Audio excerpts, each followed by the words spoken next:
The Apple Sports app doesn't have a standalone watchOS version, so you'll install it on your iPhone running iOS 17.2 or later. Ensure your Apple Watch Ultra 3, running watchOS 10.2 or later, is paired with your iPhone.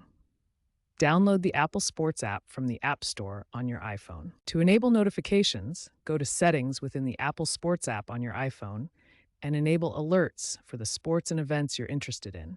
Then, in the Watch app on your iPhone, navigate to My Watch, Notifications, Mirror iPhone Alerts, and ensure Apple Sports is enabled. You can also customize the notification experience by adding Apple Sports complications to your watch face for quick score updates. The Apple Sports app's live streaming is primarily available in the US due to licensing agreements.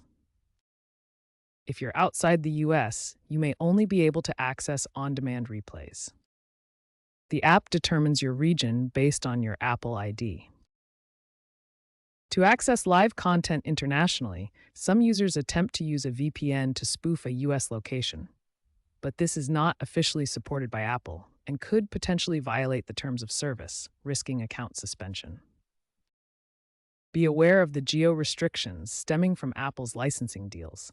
The best way to ensure access is to have a US Apple ID and be located within the United States while streaming live games from the MLS and NBA.